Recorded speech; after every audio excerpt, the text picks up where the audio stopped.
Welcome everyone to today's showcase webinar for the Advancing Innovation in Adult Education project.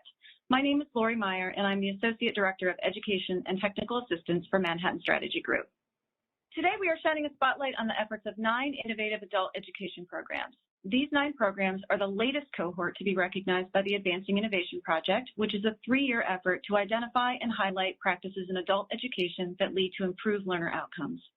The project is funded by the U.S. Department of Education's Office of Career, Technical, and Adult Education, or OCTE, and is led by Manhattan Strategy Group in partnership with APT Associates. We are excited to announce the latest cohort of innovators during National Adult Education and Family Literacy Week.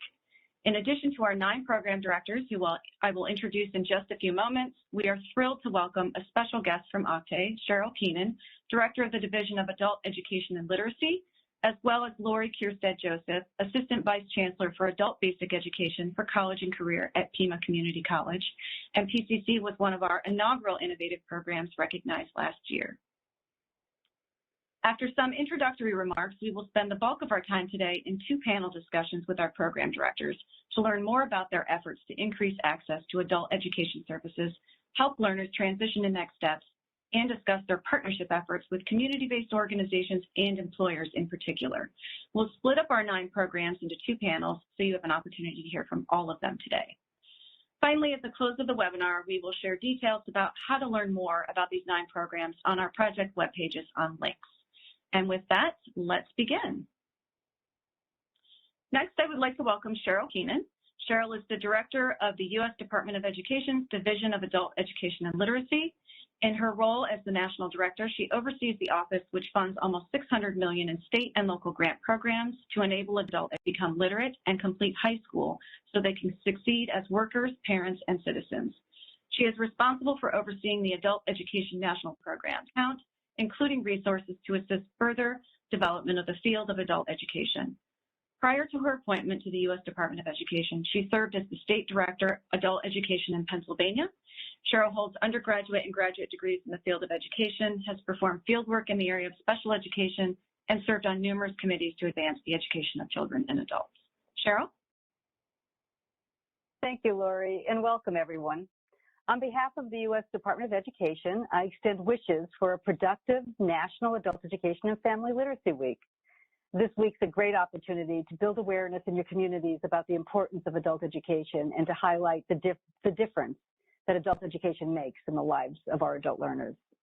You know, a few years ago, as Lori said, OCTE invested national activities funds in this project because we believe it's important to shine a light on innovative practices that adult ed programs are using to meet the evolving needs of adult learners.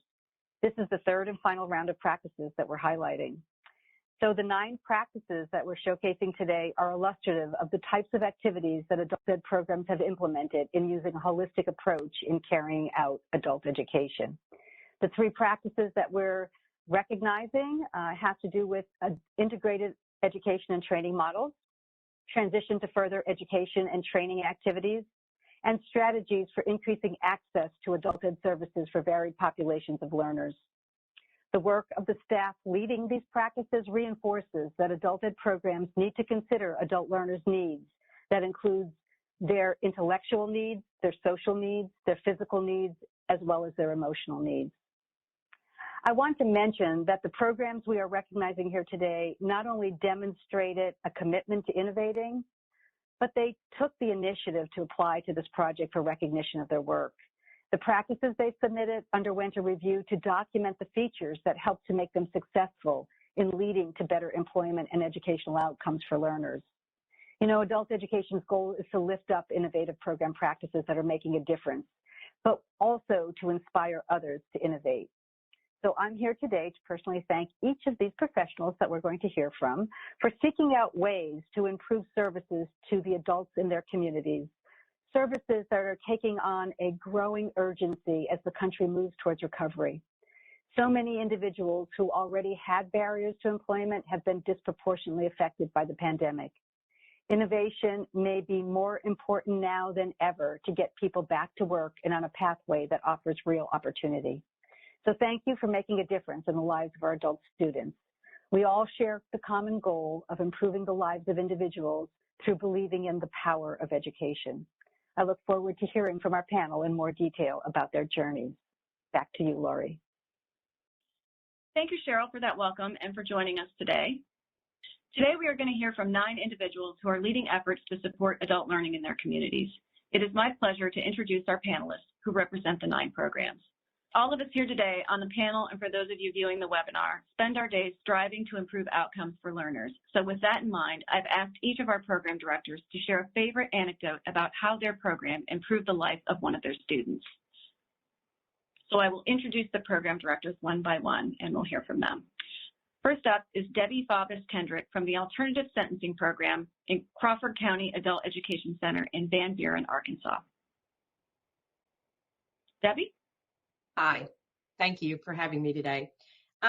It's really difficult sometimes to pick one story, but something that impacted me when we first started our alternative sentencing program is I would go into the classrooms and ask people that were in there if the program was helping them, if it was something in their life, life-changing for them. In one class I went into, our basic introduction to construction, there were 8 gentlemen in there. And I said, how many of you would have lost your job if you couldn't attend our program? All 8 of them raised their hand. That was very powerful to me. And so I make it a habit of going in and questioning it. That's not just one story, but that's 8 people. They would have lost their jobs because they had to do community service during the day and they couldn't have gone to work. So that to me was very powerful and very telling. That is very powerful. Thanks, Debbie. Christina Marsh from Breaking Barriers, Jefferson Community and Technical College, Kentucky Skills U is from Carrollton, Kentucky. And welcome. Thank you for having me. One of the stories that we have for the students that really impacted me when we started this initiative was our student Betty. Betty lived in a very rural area, so then she had transportation issues, and she was raising one of her grandchildren. So she was 55 at the time and was having a lot of technology issues, in addition not to be able to come into class. So we trained her on how to use a computer. We loaned her a computer so then she could use it from home. She completed the program from home, attending classes virtually. She graduated last month, and she enrolled in college to pursue her dream of being an M&A assistant. So for us, that was a very powerful story of a non-traditional student, number one, problems with transportation, raising a kid at her age with technology challenges. So then our program helped her to complete, as well as it helped many other ones in her situation. But for her, it was very, it resonated with me because she became literate in computers and was able to continue succeeding. If we wouldn't have had this program implemented in offering all these online alternatives, she would never have had her GED nor enter college. It does seem that the name is very appropriate here. You definitely are breaking down those barriers. Thanks, Christina. Next up is Christina Robinson from Career for You Academy, Houston Community College Adult Education and Literacy Programs in Houston, Texas. Christina, welcome. Thank you so much, Lori. Yes, Career for You Academy, we have almost 500 individuals in this program, and Rashawn is one of those individuals. Rashawn came from Kazakhstan. She started the program with our Career for You Academy ESL because she did not speak very good English. She got that English component and while she was getting her payroll accounting certificate, and was able to complete both and then go straight into a job in the accounting arena. So I just think it's such an amazing opportunity for individuals who within less than a year of not speaking the language, to go out and get a job and know English with a certificate in payroll accounting. I think it's just a fantastic story, and I think it's exciting that we have this opportunity to leverage these grant funds for a program like Career for You. It is a great story of how you can change someone's life in a pretty short period of time. Next up is Christy Mcintyre Gray from Career Training, Wayne Township Adult Education in Indianapolis, Indiana. Christy, welcome. Thank you, Lori. We're real honored to be here today. I'm Christy Mcintyre Gray with the MSC of Wayne Township Adult Education Program, and probably the story that inspires me the most is someone that's on my staff. Her name's Sandra Zavala. She came to our country from Peru, heartbroken and leaving people that she truly loved behind in pursuit of the American dream. And you can see in all of her family's lives a positive impact. She came here, she worked 3 jobs. She was probably the hardest worker you would ever know. And she attended adult education classes on the East Coast. She moved to Indianapolis area where she attained her HSE. She was in our first pilot class back when we had 3 students learning what this IET program was all about. She attained her Microsoft Office, came in and volunteered. She gave her time away, and she was our top competitor for our English language learner secretary. So Sandra welcomes 700 students every year into our program, and they are in wonderful hands with her service to our school and all the students that come through our doors. It's a great story of persistence being part of your innovation there. Next up is Suzanne Campania from the Integrated Education and Training Culinary Arts Program with Hampden County Sheriff's Department in Ludlow, Massachusetts. Suzanne, welcome. Well, thank you today for welcoming me into this program, and it's a pleasure to be here. The student I'd like to talk about regarding our Integrated Education and Training Program was a student who applied to the program but was not at the top of our list for being accepted. His test scores were not as high as others. But during the interview process, he really he knocked our socks off. He was so dedicated, so committed, so positive about, you know, sticking with the program and making us proud. So we accepted him into the program. And it turned out, you know, he completed 100% of the possible credentials that could be earned. He had perfect attendance. He was a model for other students, and he just really was a shining star for the program, a real ambassador. And he brought this program back to others in the facility, and he was our spokesperson. He helped us recruit for the next cohort. He has since been released. He is working full-time. His position at a local restaurant, you know, he started at $17.50 an hour, which, you know, is a decent wage. And he's going on to continue in the culinary field. So just someone we're really proud of, and happy to share that with you. It's a great story. I love the dedicated and committed. Next up is Ivana Stevens from the High School Equivalency Honors Boot Camp College Program at Nash Community College in Rocky Mountain, North Carolina. Ivana, welcome. Hi, thank you for having me. So my favorite student that I tell the story of all the time, his name is Willie. Willie came to us newly sober. He had just quit drinking about a week before after a lifetime struggle with alcoholism.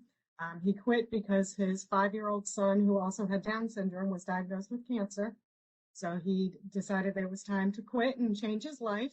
So part of his life change was coming back to school to get his high school equivalency.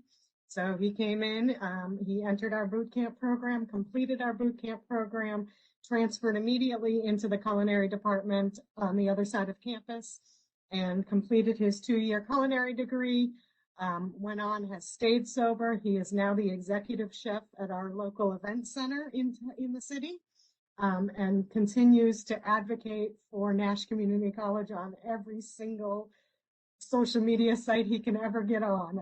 He is our greatest advocate, and I think just coming into that kind of centralized class to start with a cohort really truly started him on his path to finishing up that degree and starting a new life.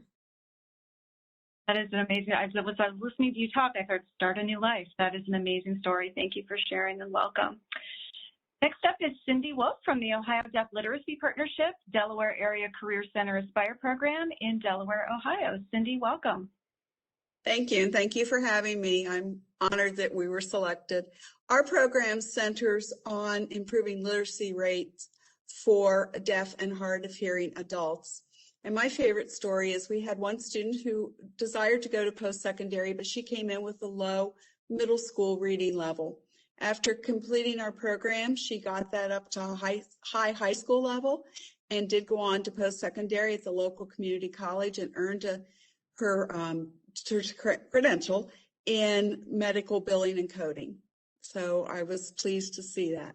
Thank you. That's a great story about helping someone transition in their career. Next up is Mindy Russell from STEPS, Adult Education Students Taking Effective Pathways to Success for Manufacturing Pre-Apprenticeship with Calhoun Community College Adult Education in Tanner, Alabama. Mindy, welcome.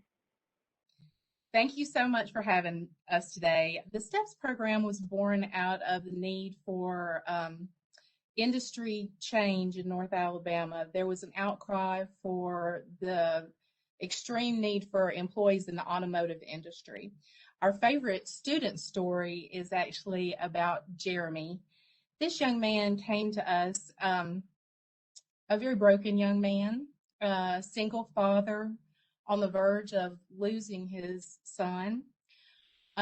He was in a dead-end job. He reached out to a new industry in the area, actually Mazda Toyota, and they told him he needed to find some way to get industry experience. He actually entered the STEPS program. It completely changed this young man's life. He went from a homeless situation, living in a car, to being an entry-level employee, and because we keep up with them for 2 years, he has actually moved into supervision, has a home for his son, and is a spokesperson for this program. It's amazing. It's a great story. You changed two, right? His and his son's. That's a great story. Thanks, Mindy. Next up is Mariana Garastina from Transition to College Post-Secondary Training, Catholic Charities El Centro in Boston, Massachusetts. Mariana, welcome. Hello. I am so honored to be here with all these amazing educators changing lives.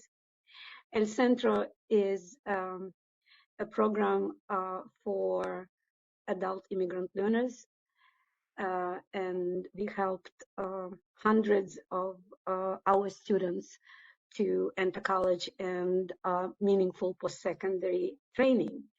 And I have so many stories of spectacular outcomes that they achieved.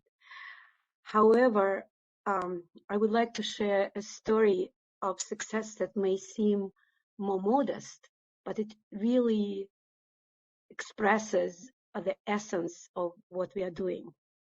A woman came to us looking for English classes. She was a single mother with 3 teenage children. She worked as a janitor in the evenings. She came home after midnight. Her parents, elderly parents, were taking care of her children at that time. And she was very worried that the grandparents would not really understand what the children were doing. And she wanted a job in the morning so that she would spend time with her children when they come home from school. She was an excellent student, and we suggested that she would go to college. And she said, "College is not for me. I'm old." She was 38 years old. We convinced her to go to college. And in a year, she came back to us and proudly showed us her college transcript with a GPA 4.0. She said that she found a job, an office job in the morning, and could stay with her children in the evening. And she said that she decided not to stop her education, and she decided to continue to major in accounting. She is an accountant now. And once she was a commencement speaker at the graduation, and she said, "My school saw in me what I didn't know about myself." And these words were incredibly gratifying for us. It's another great story about changing the life not only of the student, but of their entire family. Thanks, Mariana. So thank you, Debbie, Christy, Suzanne, Ivana, Cindy, Mindy, and Mariana for sharing those inspiring stories. I know we could spend the entire hour and then some hearing about your efforts, how your efforts are improving the lives of so many adults in your communities. Now let's transition to our first panel discussion with the programs, which will be led by Lori Kierstead-Joseph. It is my pleasure to welcome Lori today. She is the Assistant Vice Chancellor of PCC's Adult Basic Education for College and Career Division. Lori has experience leading all aspects of adult education: student services, instruction, professional learning, curriculum development, assessment, IBEST, transition programming, grant administration, as well as WIOA collaboration. She is an innovative program leader who has presented at the local, state, and national level about educational leadership in IET models, WIOA partnerships, and advocacy. And if you haven't seen the virtual site visit, which was spearheaded by Lori and her partners at PCC, I strongly encourage you to see innovation in action, and we will share details about how to access that webinar later. Our first panel will include 4 of our programs. Debbie from Alternative Sentencing Program, Christina from Breaking Barriers, Suzanne from the IET Culinary Arts Program, and Cindy from the Ohio Deaf Literacy Partnership. And with that, I will turn things over to Lori to get us started. Thank you so much, Lori, for that introduction. I am so excited to be here and inspired by these programs and these program leaders, and excited to learn from all of you today.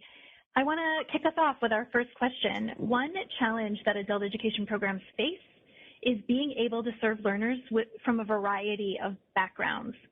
I'd like to start out by asking Suzanne, could you tell us a little bit about how you've been able to remove barriers and expand access to adults seeking adult ed services?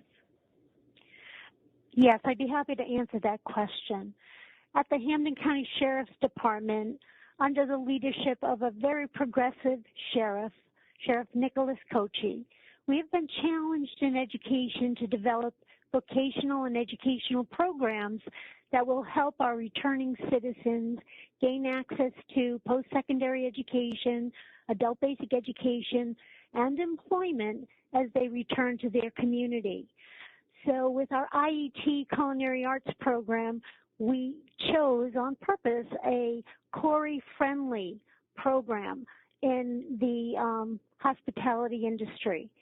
So our learners have hands-on experience, you know, gaining those culinary skills and earning credentials that will help them transition into the community, into an industry where they can go to school to earn a certificate or, you know, find employment in an industry where they'll earn more money with the credentials that they leave our program with. So they all leave with a ServSafe credential. They leave with the allergen training credential. They leave with a certified kitchen cook credential and some other, you know, hospitality credentials.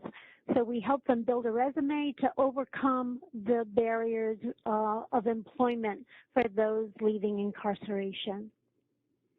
What a great example, Suzanne, about how to help our learners overcome barriers to employment, including thinking of which career sectors are the right fit for your learners. That's fantastic. Cindy, I wonder if you could share a little bit about what you all do at the Ohio Deaf Literacy Partnership. I'd be happy to. We at the Delaware Area Career Center Aspire program partnered with the Opportunities for Ohioans with Disability Office and the Ohio School for the Deaf to run our program. Research has shown that many students who graduate from high school who are deaf or hard of hearing have like 3rd or 4th grade literacy levels. And a lot of them would like to go on to post-secondary, or if they have a job, they're not being promoted because of their lower literacy levels. So the purpose of our program was to help these students increase this literacy rate or level. It has helped remove barriers because a lot of the classes are done virtually. So we were able to reach out to everyone in the state of Ohio, and the classes are taught with a teacher who has 30 plus years teaching the deaf community. That's also coupled with homework, and they do American Sign Language during the classes. So the students, for deaf and hard of hearing students, English is not their first language. It is their second or third. It could be. We have some students that are also non-native Americans. So it is challenging for them to learn our language, or to learn, to be able to communicate in the workplace or enter post-secondary. So this program has enabled them to hopefully meet their goals. And again, we've been able to reach out to students from across the entire state. Thank you. Thank you, Cindy. So impressive when you can reach folks all across the state with one program. Fantastic. For our second question, I'd like to ask about wraparound support services and partnerships. Debbie, I wonder if you could talk to us a little bit. We know that implementation of supportive and wraparound services require strong partnerships, often with community-based organizations and other partners, to fully meet the needs of our adult learners. What strategies have you used to help manage your partnerships to keep them committed and engaged to support learners? Well, I think it's really important to have people on your campus and involved with your students. So some of the things we do is we have them come in, because we do interviews with our students before they get jobs. So we use local business industry to interview them and hopefully even get them a job. But I also get them on my advisory board. So that way they know what we're doing and they're engaged. Some other things we do is we have a newsletter. We email all the time to stay in touch. We do speaking in the community. We're a member of both of the chambers. We are in a pretty much rural community. So, and I'm from here, and I'm old enough that I know everybody, so it just happens that way when you get old. But anyway, so we try to reach out to everybody. We have speakers come in from all levels. Of course, our WIOA partners, Arkansas Rehab, Services for the Blind, DWS, and we're going to have the DWS Mobile on our campus now. So I just really try to get everybody here under the same roof. So, because, with some of our students, if we say go here to get help, they're not going to go there. So we have, TANF and SNAP. We have what we call 100 Families, which is a wraparound in itself to help people get housing, automobiles, food, whatever it is that they need. So I try to open it all up, like I said, under our one campus. And we're ours is the alternative sentencing program, which was stated earlier. And we now have a resource room, which is about half the size of a basketball court. And we are going to have resources set up in there for our community. We are in the same building with the court. We partner with them. We're here to help them whenever we can. We help with driver's license, paying fines, whatever it is we need. But I think it's just really important that we have everybody here to see what we're doing. And we go out and visit them. We go out and go through the business and industry. And it's work. I mean, you have to keep those lines of communication open, because as you know, in business and industry, people change all the time. The leaders do. Leaders change in all your nonprofits. So you have to kind of stay on top of that. So my people go out and they visit with them. And like I said, we bring them on campus to speak as much as we can. Thank you. Debbie, that's incredible. So not only do you bring the services on campus so that they're there for the learners, but it's a chance for those partners to engage with learners and stay connected to why this is important work. Wow, what a great example. Debbie, I appreciate that. Thank you. For my next question, I'd like to talk a little bit about where we are with online learning. I think we've all experienced during the pandemic how important it has been to provide online programming and services to ensure access for all of our adult learners. Christina shared a really powerful story about her student Betty earlier. Christina, can you tell us a little more about how you structured your program so that you could expand access to adult learners and support high quality learning and wraparound services? Yes, absolutely. I am the director of a region of 8 counties. All the counties are very rural. Some are larger than others, but they have the same issues. So in 2019, July 2019, we started thinking about how can we ensure that students have access to education, not just by coming to the center, because it was always the same issue. I don't have a vehicle. I have childcare issues. So it was always something stopping students from succeeding. So I sit down, got all my programs, all the schedules, and evaluated what works, what is actually really working for the students, what doesn't, so then we can implement it. We started an online registration process. It was user-friendly, not just from a computer, but also from a cell phone. And everybody nowadays, they have a smartphone, whether it's more fancy or not, but they have a smartphone. So we taught the students at the center how to use the registration forms. We put it in social media, and we start getting responses. So when we start getting that type of response of people being able to register online, we've seen an influx of students. I start asking the students, so what is that makes the difference for you instead of coming into the center just to do it online? So most of the questions I receive, most of the answers I received was, the problem is I'm intimidated. I'm an adult and I don't have a GED. So going to your center and say, hey, I don't have my GED. Let's go ahead and register. It was scary. And it was easier just to go ahead and submit something online, click the submit button, and then wait for somebody to contact you. We then started changing the classes to make it online and at the same time that in person. So my instructors were teaching concurrently online classes via Zoom platform at the same time that they have students in the center. I'm not going to lie, it was challenging, but it was effective. The students were participating. We had students coming in 1 week because of the work schedule to participate in in-person classes. The following week, they were doing online, but they were on track. So then that helped a lot. In addition, we added tutoring labs and what we call the hotline. So if you have a problem with your homework or your assignment, just call this instructor that is available at this time.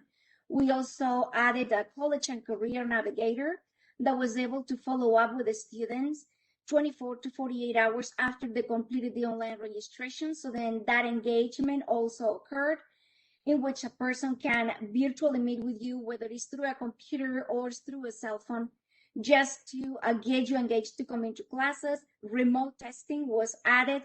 So the program ran fully online, or it could be adapted as a hybrid option. When COVID hit on March 16, 2020, we closed doors. And we reopened March 17, 2020. So then we did not have any break. The students were already trained.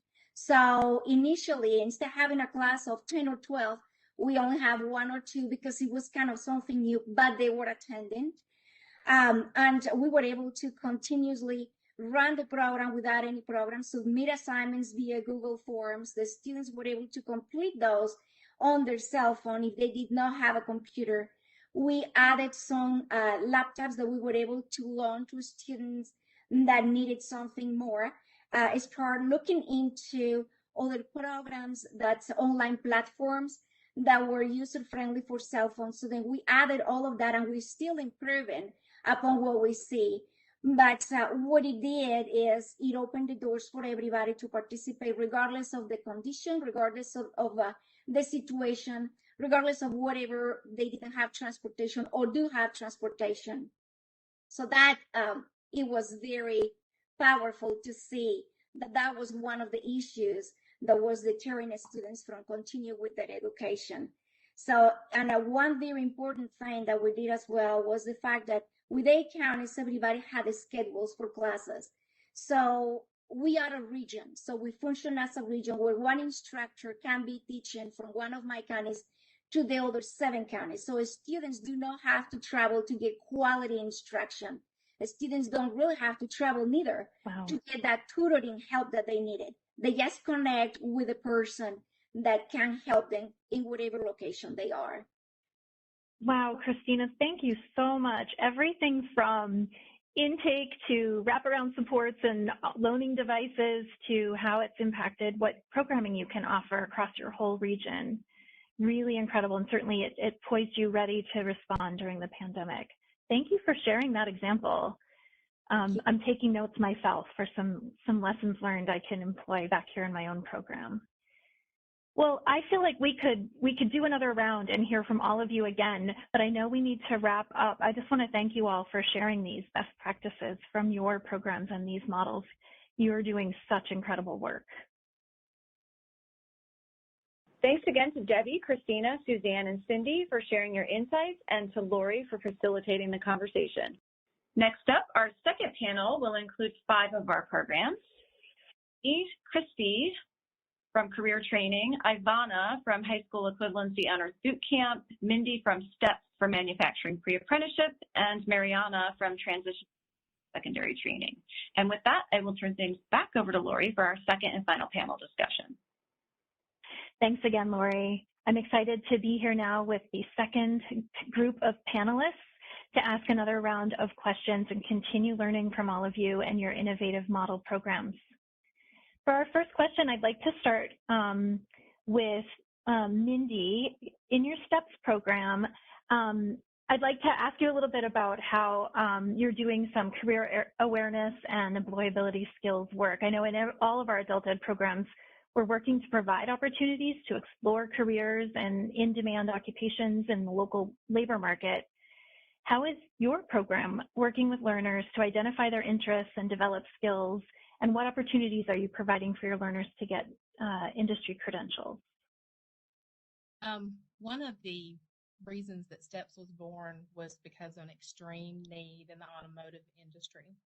But what we learned very early on, because STEPS started as one program about 4 years ago. STEPS is the combination of 3 adult education programs and then some other certifications that are added in. We actually, as far as certifications, our students have the potential to get 20 industry recognized certifications. It makes them very, very employable by the time they're done. One of my favorite parts of our program that works so well for the students is our interview process. When they come in, they interview with the coordinator of our program. She sits down with everybody individually, has a very, very long conversation to figure out which of these 6 career pathways they might fit into. Are they somebody that wants to go through and actually go into the pre-apprenticeship program? One of our career pathways even focuses them towards a 4-year degree with the potential of even going further and getting a master's. One of the things that makes this interview process so very important is that when we go through the interview process, not everybody fits into the automotive industry, even though there are going to be next year around, well, there are 3,000 plus jobs right now that are looking to be filled by one company and their tier 1 industry partners. But that does not mean that the student that sits in front of my coordinator is wanting to go into the automotive industry. So what we have figured out very early on is that because part of our job is to focus on the student, is if the student does not fit directly into automotive, we have 2 of our career pathways that can take them into other industries. And they have at least 10 certifications that are industry recognized in other industries that also make them excessively employable. So the interview process, super important. Another thing that we do in our program is when a student is going through each cohort, every week, and one of our industry partners comes in and talks to them about what they do. So it gives that student the opportunity to learn about what's going on for that company, make a connection, and get the information about that company, ask questions about this company, and they kind of get to decide if they want to be a part of that group. I'm trying to think. We do career inventories as well. So. Fantastic. I didn't mean to interrupt. I just wanted to acknowledge that that's such a great example of mapping students' interests, helping them get to know what the jobs look like, what the careers locally look like, and helping them map to these in-demand careers. Fantastic example. Thank you, Mindy. For my second question, I want to ask about implementation of adult ed programs and how we talked earlier with Debbie about partnerships and maintaining strong partnerships. It's important that we're working with our partner workforce agencies and employers to meet the needs of our adult learners. I'd like to ask Christy, what are some of the strategies that you've used to manage your partnerships with employers and workforce partners and keep them committed and engaged? I know we started our IET program in 2017, and our state asked us to move 20% of our students into IET classes. So that was going to be a big move because before we had only had 45 students referred out to training programs. So the first thing we did is build partnerships. So we brought in Vincennes, Ivy Tech, Hope Training Academy, Truck Driving Institute, CDI, C1 Trucking, and created pathways in partnership with other collaborations that we could host. And we also worked to move from 3 students in a pilot that first year to today. We have around 300 students moving into career pathways. At Wayne, we offer 9 different programs in the area of medical, construction, business, logistics, and education. And we have built out corporate partnerships. So in the area of health, we have 58 partners that are ready to host externship students. We have about 45 students completing medical assisting classes. And one of our feature cornerstone partners is IU Health. Riley's Children's Hospital hosts HSE classes right on site with the purpose of growing their current workforce. So their employees that may be in environmental services, nutrition, are stepping into our classes. They're building academic skills, and they have their mind targeted on the career training class that's going to elevate their career. So it's a really exciting partnership where we nurture that relationship through weekly phone calls. We're doing monthly outreach sessions, and those students are completing and then are, part of that. Someone mentioned students recruiting for you. They are out there recruiting other IU Health employees as well. We have a similar partnership in the area of heating and cooling. We partner with an amazing industry partner called Duncan Supply. They work with local heating and cooling companies to supply their needs. So they're an amazing asset for us. That leadership there, both Chris and Linda Hendricks, have been involved in giving us warehouse discount prices. They make our classes extremely affordable. They work on recruiting talent as far as our teachers to make sure we have a cutting edge teacher that really can equip our students with the needs of the industry. They make sure our curriculum is calibrated, that we're actually hitting the targets of what their providers think is most essential. And then they also host an annual job fair. So we actually came up with a kind of an innovative approach. We do professional headshots of all of our students. They turn in resumes. We do live link resumes with their contact information. And then we're able to send that out to all the different providers. So our hope one day is that employers are competing, to have our students come to their companies. And then we also have one partnership that's really dear to our hearts here at Wayne Township. Kyle Fessler is our Deputy Human Resources Officer who hires all paraprofessionals for the districts. So we are actually filling an amazing need by recruiting in bilingual students that are really able to better serve our public. So we've had great retention, really strong skill development, and a really great partnership within our own school corporation. So those are just a couple things that we've been doing. Oh, that's fantastic, Christy. Thank you so much. Yeah. Christine, how about at Career for You Academy? How are you maintaining your partnerships and working with workforce? was going to say the landscapers just got here. I don't know if you can hear them, but hopefully you can hear me okay. We are doing similar things to what was just discussed.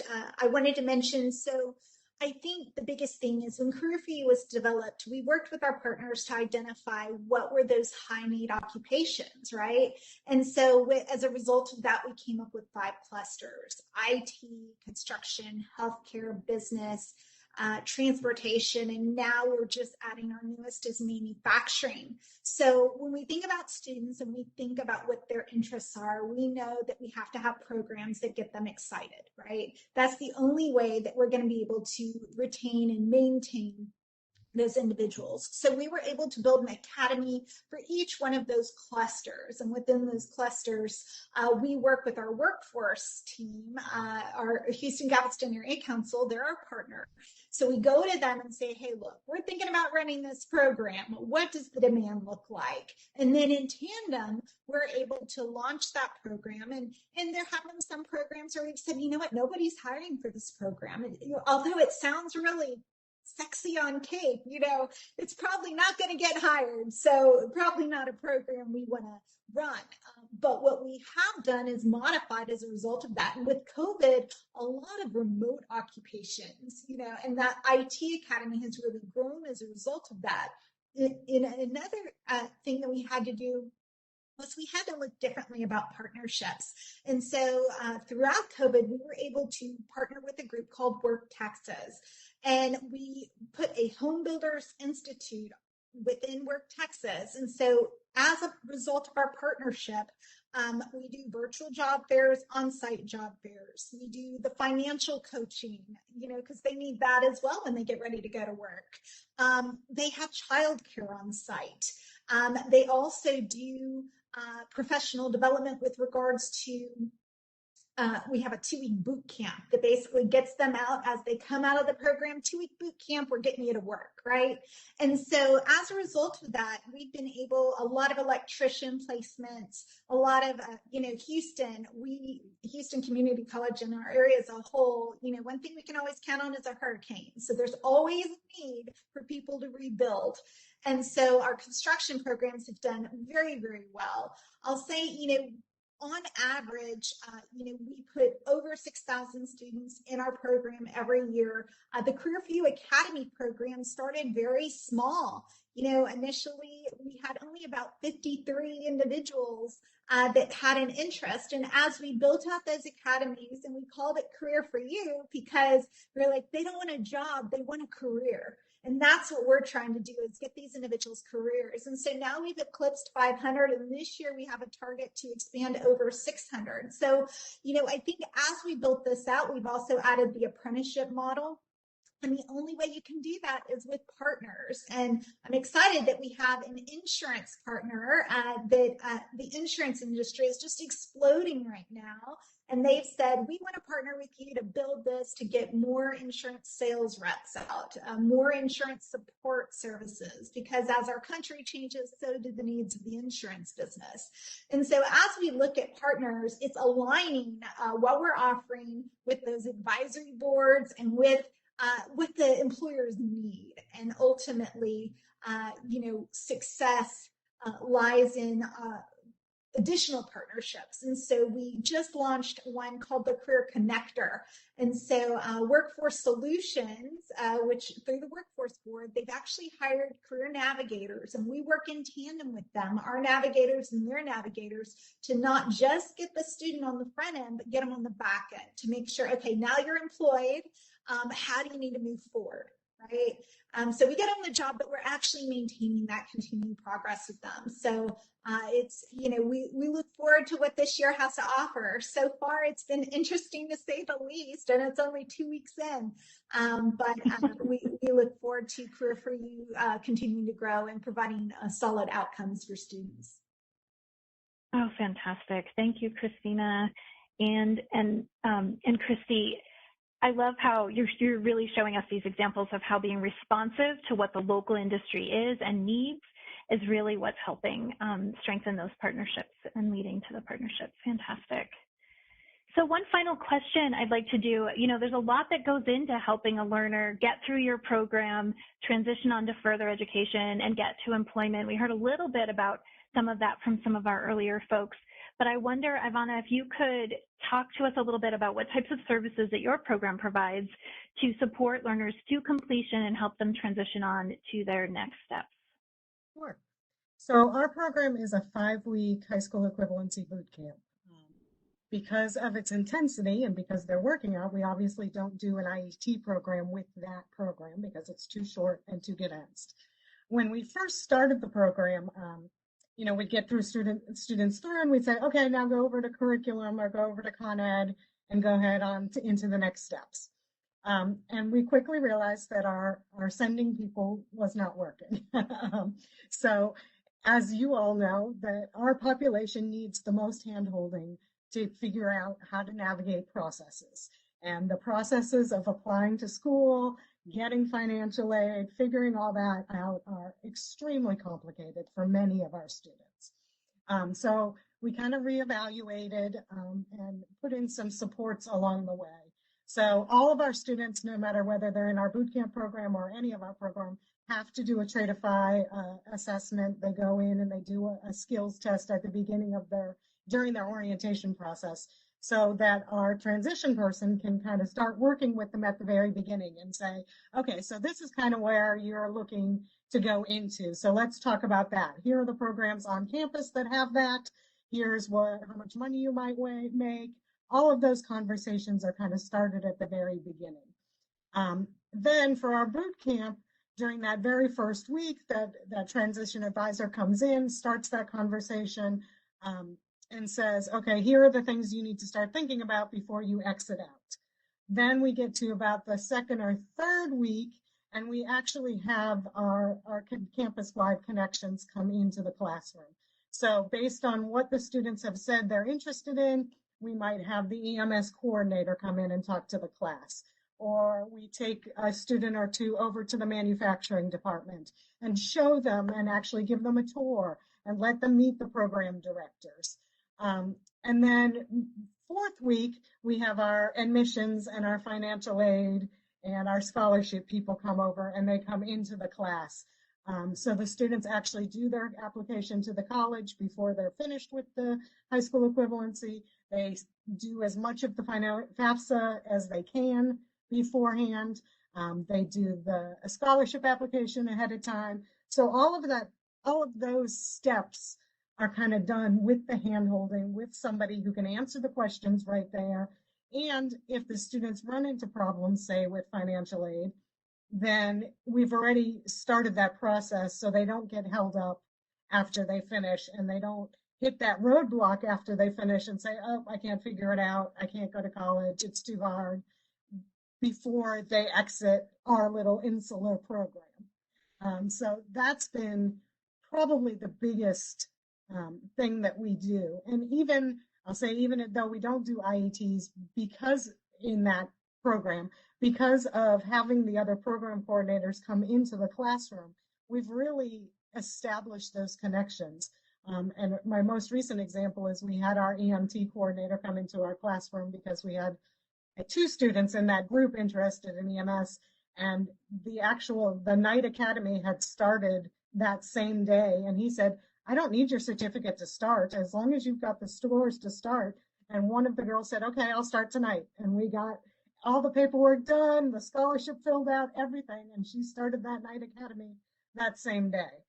So she's already enrolled and will be halfway through the night academy by the time she finishes her high school equivalency. So though it wasn't set up to happen that way, because we do so much intensive conversation about what's the next step, that sometimes it works out that the next step can start right now. So, but just really focusing on that handhold, literal, like we walk with you to the other side of campus now, or we walk the other side of campus people over here to talk with you, because we just find that that intermediate time or navigation is where our students really get lost. Fantastic. What a great example of smoothing out those transitions and making sure that they go smoothly. Thanks, Ivana. So thanks, Ivana. And I'd love to just throw this to Mariana and see if there's anything you'd like to share about how you help students make it to completion and transition. First of all, I can't agree more with Ivana that a very practical assistance in every step of the way is crucial. And all advising should be highly personalized, because it's a huge undertaking for one person to accomplish if you have many students who apply for college, and almost entire our graduating class is going somewhere. So we do team advising, and at this time when people apply for college, everybody on the staff has a specific responsibility.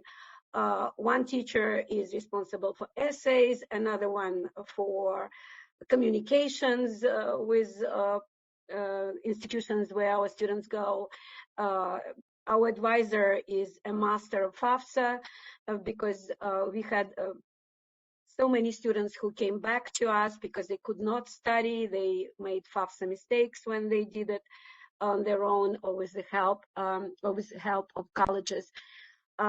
We have people who are under 21, and they have to submit their parents' tax returns. Their parents have never had any tax returns, and they don't know what to say. It's not even the language issue. They just don't understand what they need to do.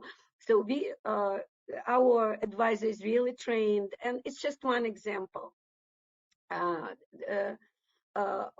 a responsibility that everybody takes, because if you have 20 people who are applying for college scholarships or 20 people who are writing essays, there's no one teacher or one advisor who can do it.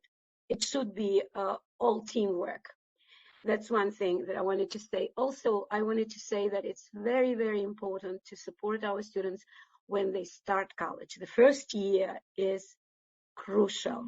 So how we came up with one strategy to help our students to stay in college when they go there. We focus on their language skills so that they could start college with English classes, and they start at college writing, but they continue classes in El Centro in AB math class, because no one of them ever showed high school equivalency level on math, and there are many reasons for that. But they take MAPT and they are in the AB math class, but this way they stay really connected with us. We see them on a regular basis, and we can continue to provide all wraparound services and academic supports and navigating the systems, help them navigate the systems.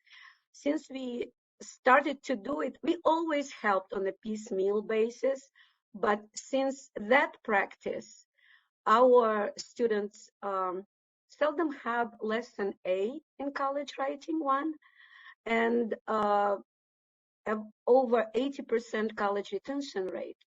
That is very high for community colleges, working adult students. So I think it's a very good practice I wanted to share, successful practice I wanted to share. And also, to wrap it up, I would like to say, in light of the title of this webinar, Holistic Look at Educational Services, we shouldn't, I think one of the most important strategies is really to remember what the end goal is, and not to really focus on separate services and separate classes and challenges, and view all services in the program as pieces of a mosaic that takes students to the next steps. And this holistic view is crucial for I think, program success. Mariana, thank you so much. What a beautiful way to wrap up this panel and this whole presentation. Thank you all so much for being here and for sharing your best practices. I'm really in awe, and I just want to thank you. I'll hand it back to you, Lori. Thank you to Christina, Christy, Ivana, Mindy, and Mariana for an enlightening conversation. And again, a huge thanks to Lori for leading our panel discussions today. We are coming up on the top of the hour, so I want to thank everyone for being here today and say congratulations again to all 9 of our programs. I encourage you to visit us at links where you can learn more about the programs recognized today. Our project web pages include a number of resources, including a gallery of innovative practices, a compendium of innovative practices, previous showcase webinars, and our Advancing Innovation podcast series. Find the Advancing Innovation in Adult Education project at links.ed.gov, then click on State Resources, and then Federal Initiatives. With that, today's webinar has concluded. Thank you all for learning with us.